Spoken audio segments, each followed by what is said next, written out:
Shalom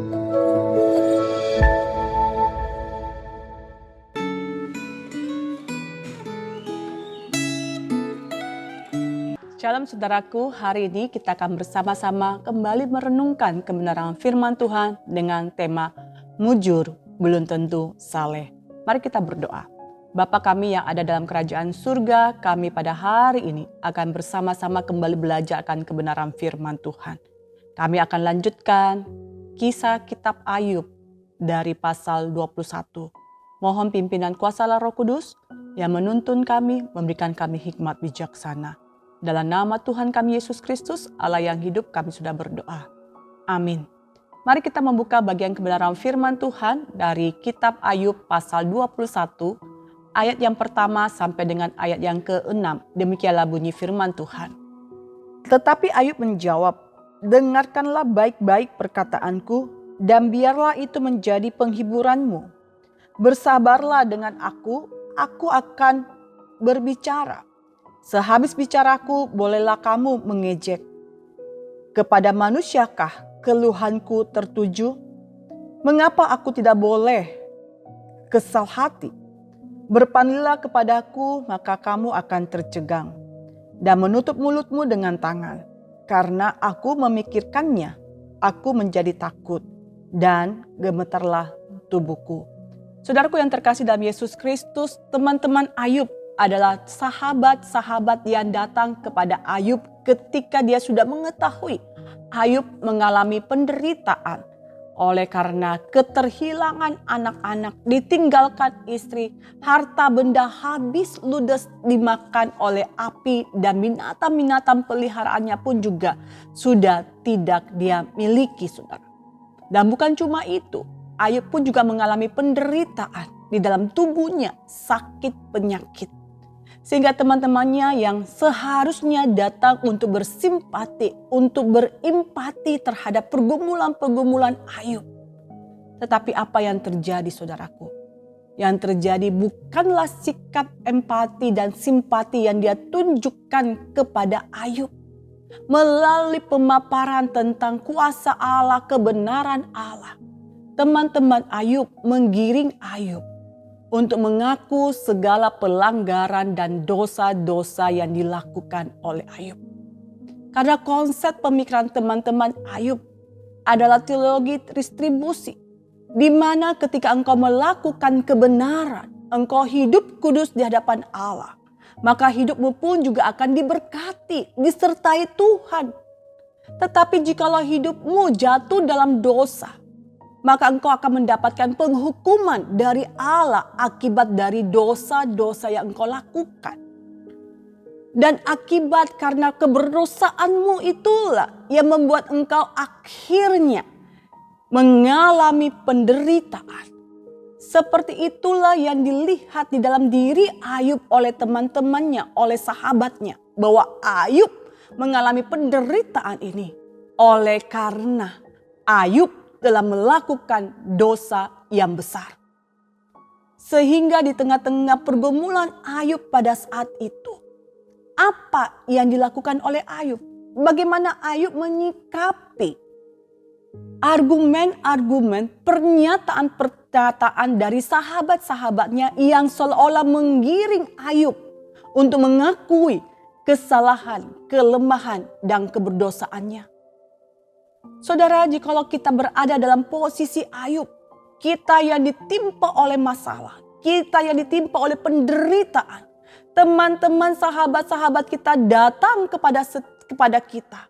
Dan dia mencoba memberikan penghiburan, tetapi dalam penghiburan yang dilakukan, dia mengiring kepada satu pernyataan bahwa apa yang terjadi di dalam kehidupan, penderitaan yang kita alami itu diakibatkan oleh karena dosa. Saudara, Ayub di dalam pasal 21 ini memberikan pemaparan, memberikan argumen-argumen yang jelas bahwa orang mujur, orang yang selalu merasa diberkati, hidupnya belum tentu saleh. Orang yang mengalami penderitaan seperti dirinya sendiri belum tentu juga diakibatkan oleh karena keberdosaan. Ayub menyampaikan pemaparan bukan berarti dia sedang membela dirinya.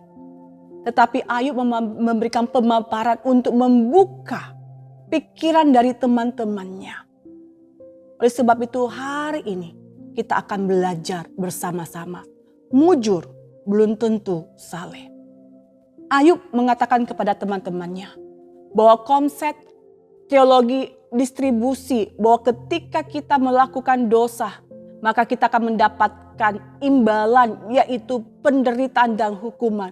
Sedangkan orang-orang yang hidup di dalam ketaatan, hidup di dalam kebenaran, mereka akan disertai oleh Ayub. Mereka akan disertai oleh Tuhan. Ayub mau menyingkapkan semuanya itu. Ayub melihat dan memandang di dalam ayat yang ke-7 sampai dengan ayat yang ke-15. Ayub berkata di dalam ayat yang ke-7, mengapa orang fasik tetap hidup menjadi tua, bahkan menjadi bertambah-tambah kuat. Orang fasik bukan hanya hidup dan dia bertambah-tambah tua dan semakin kuat. Orang fasik bukan hanya mereka hidup bertambah umur yang panjang dan sehat. Tetapi orang fasik pun juga mendapatkan keturunan yang diberkati oleh Allah. Anak-anak mereka bertumbuh dengan sehat. Rumah mereka aman, jauh dari kejahatan. Dan bahkan segala usaha pekerjaannya pun juga diberkati oleh Allah. Dan bahkan mereka setiap saat menikmati kehidupan yang penuh dengan foya-foya, yang penuh dengan pesta meriah. Puji-pujian yang mereka naikkan bersama-sama, saudara. Tetapi apa yang dikatakan oleh Ayub di dalam pasal yang ke-14 dan yang ke-15. Orang-orang fasik memang kelihatan hidupnya mujur. Orang-orang fasik kelihatan hidupnya diberkati. Tetapi sejujurnya orang-orang fasik itu menjauh dari Allah. Mereka tidak mau mengikuti jalan-jalan Allah yang direncanakan Allah dalam kehidupan mereka. Orang-orang fasik menghidupi kehidupan mereka sesuai dengan kehendak pribadi mereka. Dan orang-orang fasik pun juga akhirnya akan mengalami kebinasaan.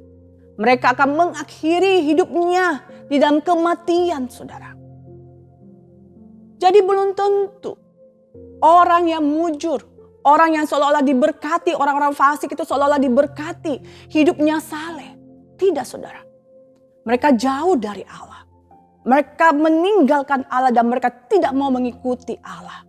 Sedangkan orang yang mengikuti Allah ketika Tuhan izinkan mengalami penderitaan. Ayub melihat ada kedaulatan Allah yang sempurna. Ada keadilan Allah yang sempurna di dalam kehidupan orang-orang yang percaya kepada Allah. Walaupun dalam penderitaan yang dialami sekalipun.